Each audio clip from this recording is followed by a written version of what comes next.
Thorpe Park have finally opened their doors for 2025, and it appears their newest roller coaster, Hyperia, has a major problem. Another of the tallest roller coasters in the world has been officially confirmed to close, and I do wonder if that will be imploded too.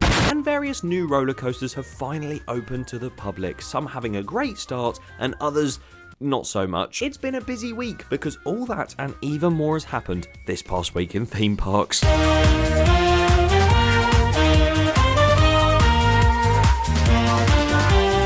Yes, welcome back to the only consistent series I have ever created. This past week in theme parks, where we look at the past week in theme parks and cover all the news worldwide. So if you want to skip to specific stories, use the video progress bar chapters below. And use the subscribe button if you haven't already. It would be greatly appreciated. Because I cover the news every single week and I do so much more than just that. So yeah, subscribe if you haven't already. And without further ado, like previous weeks, let's get into this week's news, starting with the quickfire news segment, where there has been a lot happening, including Disneyland Paris and their brand new Adventure World, and the fact there have been 2 new permits for new kiosks around the park's sort of starting area.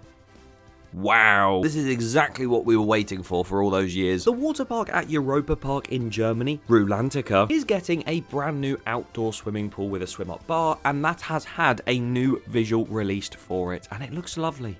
Oh, it's my favourite place on earth, I think. Not the bit that's just been teased because it's not built yet, but the whole water park. What's not my favourite place in the world or coaster is Wrath of Rakshasa over at Six Flags Great America, because I talk about it so much now. That has now got its trains on the track now complete, and is waiting to test. Alongside, sorry to mention it again, Siren's Curse at Cedar Point, because I've never spoken about this either. The tilt track on that has actually started testing now. Not the trains going around, but just that track that goes.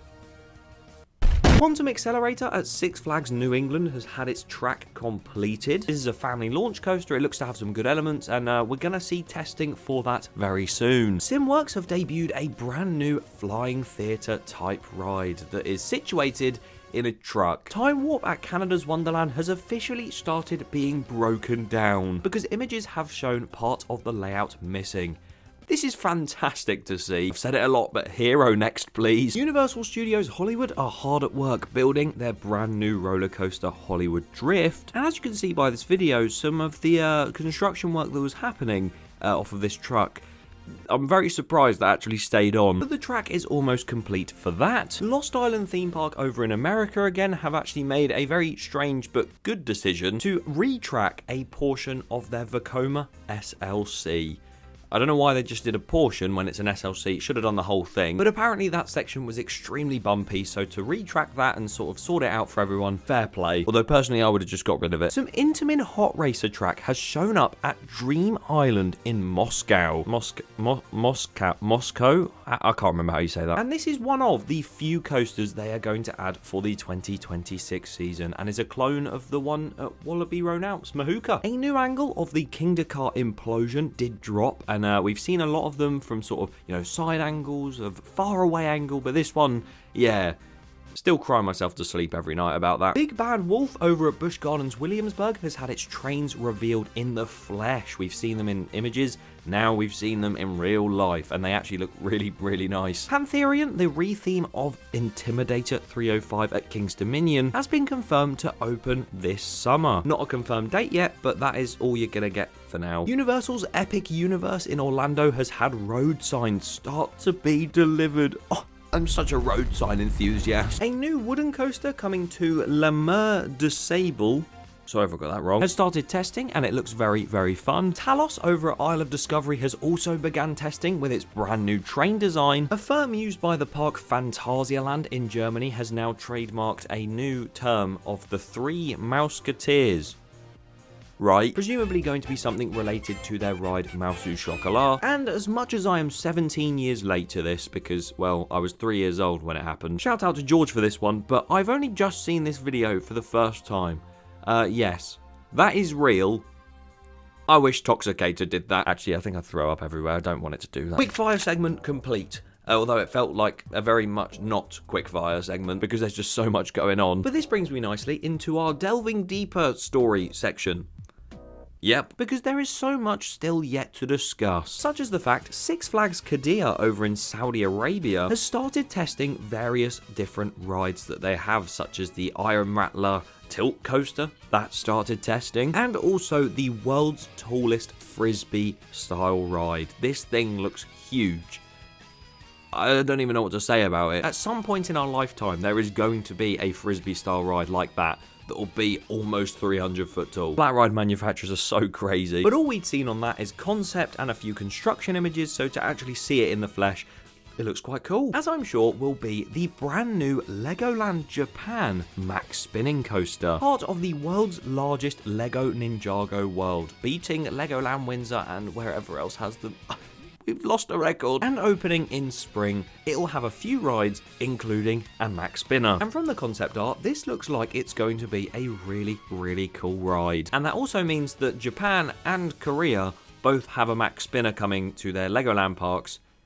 Will Windsor get one? Once again, that's a discussion for another time. But sticking with Legolands, California and Florida have come out with some huge news in the form of an announcement stating that they will be making history. Because in 2026, both of the parks will debut a first of its kind indoor roller coaster, and it will be the largest in-park investment for both of them in its history. They're spending $90 million across both attractions, and just look at some of these images. That is going to be one huge indoor roller coaster. It's not currently known what manufacturer is making this, but I would assume probably Intamin. If that is the case, then we'll have one at Chessington, potentially one at Towers, and them two.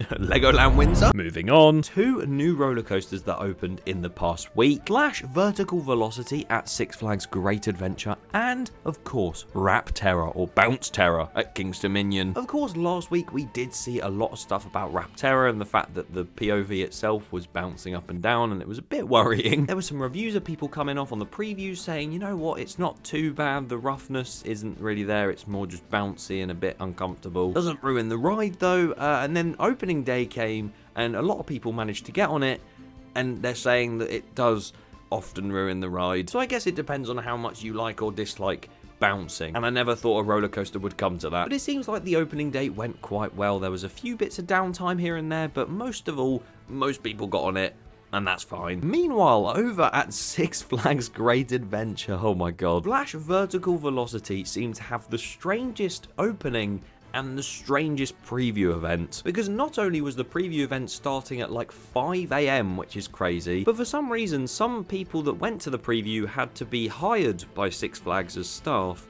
and then after the preview were fired. What? Now, I don't know the actual truth of that because it just seemed really confusing, but I thought I'd get it in there. Because if that were me at that rate, I'd say, oh my god, guys, I work for Six Flags and I've had the shortest stint ever of working for approximately half an hour. But I mean, the previews seemed to go well, and then the opening day hit, and apparently there was a lot of downtime. That's not good. Obviously, new rides will have downtime though, so it's sort of to be expected, but at the same time, very, very upsetting. I hope people did get to go on it and didn't just have to stand in this absolutely disgusting queue line building. Who the hell designed that? Well, who designed what? There's nothing in there. But from the POVs, it looks enjoyable, and yeah, at least it's not another ride getting removed from a Six Flags park, and it's one being added. Unlike at Six Flags Magic Mountain, because another of the tallest roller coasters in the world has actually now been closed officially. Because it has been announced by the park's president this time. The park actually said something. What the hell? But yeah, Superman escaped from Krypton despite being closed for quite a while, and of course, you know, having this downtime. Oh, there's a lot of downtime this week. It reached a point where they were going to have to make the decision, and they've gone and made that, and it's going to be officially closing. Although what makes me laugh about this one is the fact that when Kingda car closed, the drop tower on the side obviously went down with it, but they've decided to keep the drop tower on the side of this one open, as you do. So it probably won't get imploded right away, but I wouldn't be surprised if at the end of the season they retire those 2 drop towers on the side and then decide to implode it. So now that's gone, I guess Red Force is the tallest. I have ridden the world's tallest roller coaster still. Incredible. And guess what else is sort of incredible before we travel over to the UK? The fact that we have seen the renaming of a theme park in Germany. Holiday Park is now known as Plopsa Deutschland. not holiday park. We've got another Plopsaland on our cards, guys. And it may as well be a Plopsaland park, to be fair, because they're going to get a MACK Extreme Spinner. So, yeah, why not?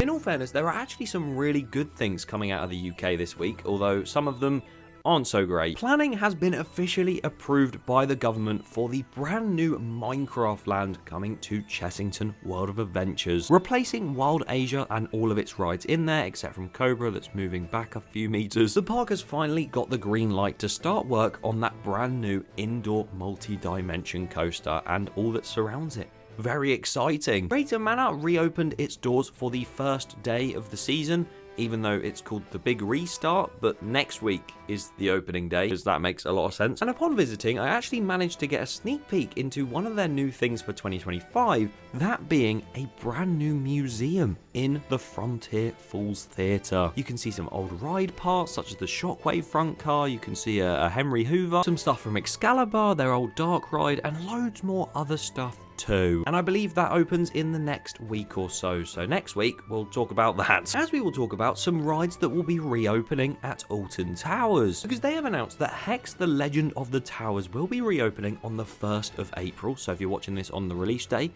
tomorrow, go visit. And then Congo River Rapids will be opening on Monday, the 7th of April. Very strange days to reopen these rides, but at least they're opening, I guess. Maybe they had some issues, I don't know, but the one that's still outstanding is the Sky Ride. It's been testing, so I'll just keep you updated. So subscribe so you know when the Sky Ride opens. But tell you what Alton Towers probably weren't very happy with. The fact that in the past week, Oblivion had to shut down for a couple days, and a crane had to be brought in to X Sector. Now this sounds like a major thing. What has happened? Well, all it really is a water pump needs to be replaced within the tunnel, and without doing that, the ride can't open. Towers seem to have a lot of drainage issues recently, and I don't really know what's going on. But yeah, Oblivion for a couple days, I guess you could say it broke. I'm saving the full intro for later. Something that is broken as well is the partnership between Pepsi and Blackpool Pleasure Beach, because the Pepsi Max Big One is now just called the Big One, and it has a brand new sticker on the Pepsi can out the front, which despite poorly being stuck on because you could still see the bubbles underneath it, it reads Big One Pleasure Beach Resort, the hypercoaster with altitude. What does that even mean? Doesn't anything that's high up have altitude? Why does this one specifically have altitude? If I literally stand up like this, I have altitude. I genuinely think that might be one of the worst taglines I've ever seen for a coaster. They've probably only gone and done that because of Hyperia, the one that beat it to that height record in the UK. And speaking of, Thorpe Park have actually introduced a brand new VIP experience themselves, where you are able to climb the lift hill of Hyperia. And that would be an incredible view. I know you have to sort of do previous lift climbs to be able to do that one, because obviously it's a lot taller. And there's a few coasters listed, so you could have climbed Oblivion, and that'll help you now climb Hyperia, but the big one's not listed.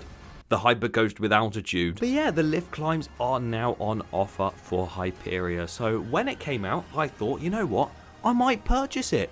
So I went and booked a Colossus lift climb instead. And maybe Colossus won't get stuck at the bottom of the lift hill constantly, because Hyperia has been, and as much as it's been doing it for the past couple weeks of buyout days, with the park now opening, it's been doing it non-stop ever since. Which is why Hyperia has a problem, because it keeps breaking. I guess you could say it broke. Break. God, it's been so long since I last used that intro. If you didn't see, I made a short video where I sort of summarised our day at Thorpe Park, and a lot of it was literally just the fact Hyperia kept closing, then closing again. Oh, it's open! No, it's closed again. Now, one time it broke down was because of a power cut, so I'll obviously put that one aside. But every single other time, it has just got stuck at the bottom of the lift hill. And it's not because of a block zone issue, it is purely because of something different. Supposedly, the bottom of the lift hill has these little drive tyres that it locks onto, and according to staff, so this is all from staff, not no one else, those drive tyres are actually causing the issue. It's something to do with the speed that they run at compared to the lift hill, and then when it all sort of interlinks, there's like a current change in the voltage and stuff, and then it just shuts the ride down. I'm not very technical with roller coasters, so I'm not sure for certain, but it's to do with those drive tyres at the bottom, and there are some solutions to that, of course, but it's going to probably take a while. So fingers crossed MACK rides can come in and sort it out, because it's not really fair on Thorpe Park. I really hope they get this issue sorted, but if you're going to Thorpe Park in the next few weeks or so, expect Hyperia to have some breakdown time, and try not to get too paranoid when it starts going up the lift hill every time. Future me in the next episode of this series will let you know, and myself know, what's happening with Hyperia. But it could be one of the rarest things of the year so far, if you've been on Hyperia. So have you been on it this year? And if so, congratulations, because not many people have. Thank you for watching this episode of This Past Week in Theme Parks. Subscribe if you have not already. Goodbye.